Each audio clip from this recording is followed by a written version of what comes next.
Okay, so hi everyone.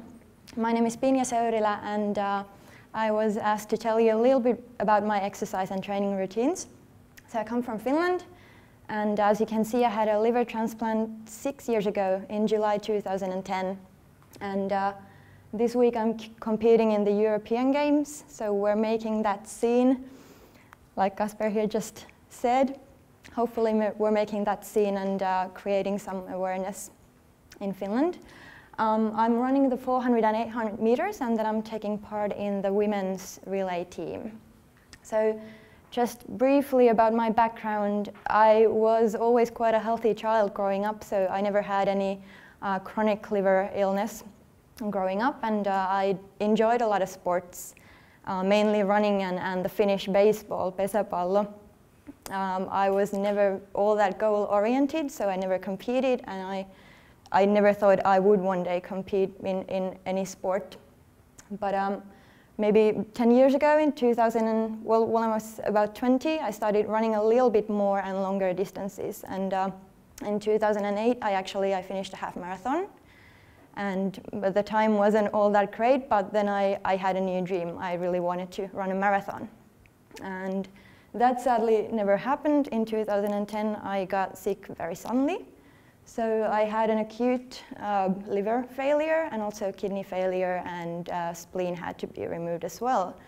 So I got sick very suddenly and had to be transplanted within 2 weeks after I first got sick.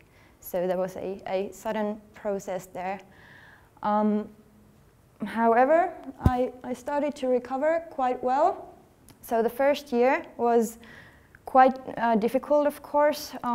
Probably the biggest challenge in recovery was that they told me not to use my abs for the first 6 months, because they have to cut through the abs in the liver transplant. So as you can imagine, or if you try next time you try standing up, it's quite a difficult task to stand up without using your abdomen at all. So that was strange, having to learn all these things again and learn to walk again and so on. But luckily, I never had any rejections with the liver, and my kidneys started working again, so they didn't have to be transplanted. So basically things went quite well for me. I did ask, when I was still in the hospital, I actually asked one of the doctors, will I still be able to run a marathon one day? Because that's what I really wanted to do. That's basically the only distance that I had in mind back then. And he said, well, you will go back to the normal life and you'll find other hobbies, but marathon is something that you need to forget. And as we heard today, it's not impossible at all. And yeah, thinking about it now, I don't think it would be impossible even for me, but maybe I developed sort of a new passion for the shorter distances, for the track running. And that's something I never did before the transplant. So yeah, the first year was basically just to get back in shape, start taking care of myself again, and by the end of that year I was able to maybe run 1.5 to 2 kilometers without stopping. So it took another 3 years or so sort of to build up the strength again and the stamina, and I didn't do a lot of running because I wasn't really sure who I am as a runner anymore. If I can't aim for the marathon, what should I do? So instead, I did a lot of different things. I did gym and kettlebell and spinning, swimming, kayaking. I went climbing, so whatever new experience I could try. And well, eventually I signed up for this fundraise. It was a 10K fundraise in 2014, so 2 years ago. And I thought, I'm gonna walk the whole distance, so I'm not gonna even try and run. But I did run for about 7 kilometers, and that really surprised me. So I thought, well, maybe I am actually fit enough to try and be a runner at some level. And I decided to take part in the 2015 World Transplant Games. They were held in Argentina last year.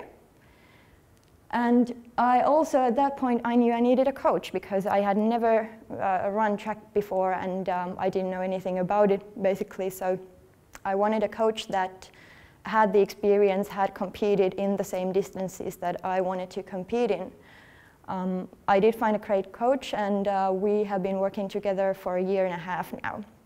And when we started, she didn't really know anything about organ transplantation, and I didn't think that was that necessary, because I thought that if there is like ever a problem that is related to the transplant, then I can sort of educate her about it.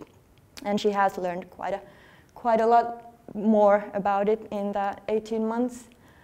One thing also about coaching is that I knew that also why I didn't think it was so important to have my coach have all that knowledge about transplantation was that I really just wanted to be treated the same as everyone, so I didn't want her to go too easy on me because of my background. And that was important for me, but also I think that I have been quite lucky because I haven't had that many problems that I could link directly to the transplant.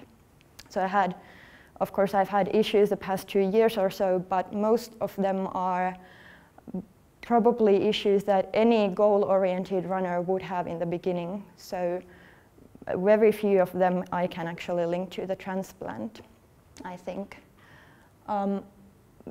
In any case, I did attend the games last year. I ran the 100, 200 and 400 meters, and I sort of just signed up to get the experience and to be part of the team. And I was actually told by our team manager, who is hosting these games, so he's the big guy now here, but he was our team manager last year, and he said beforehand that usually first-timers don't get any medals, so don't get your hopes up.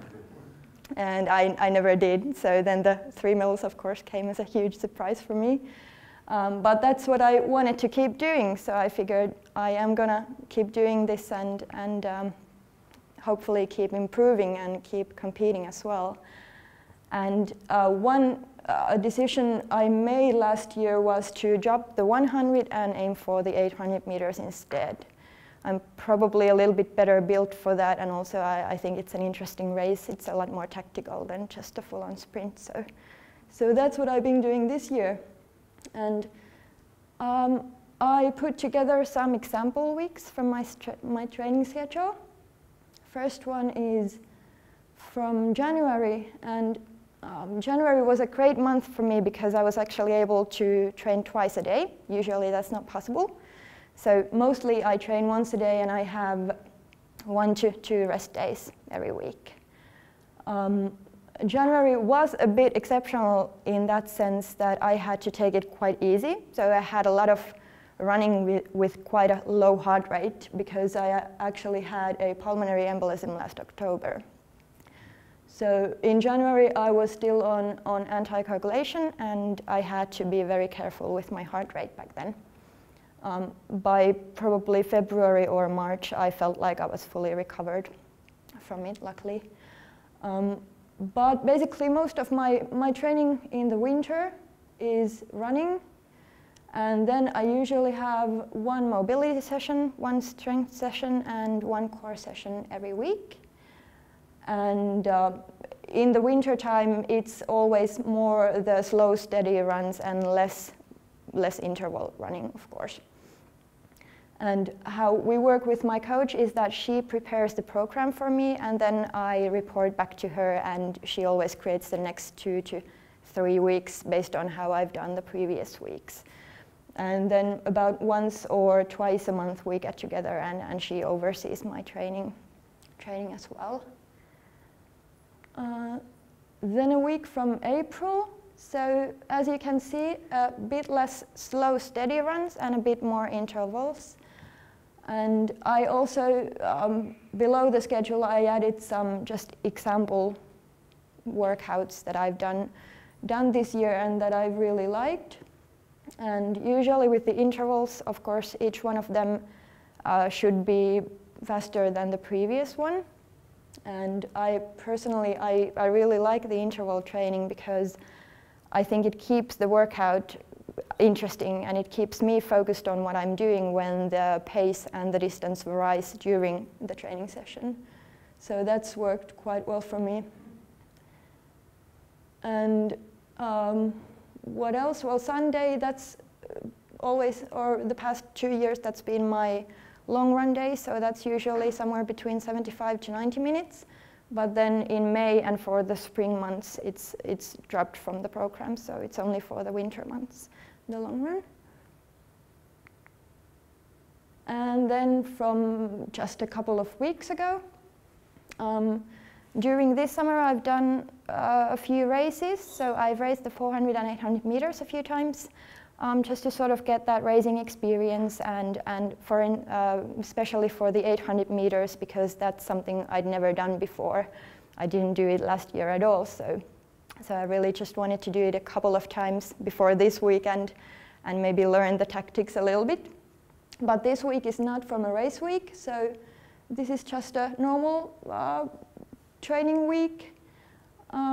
Tuesday's workout was done with the coach, and those are usually good workouts for me because it sort of makes me push myself a little bit more maybe when I work out with her.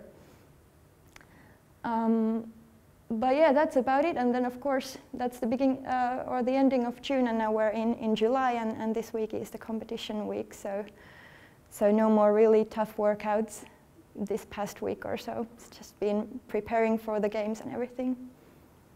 But do you have any questions?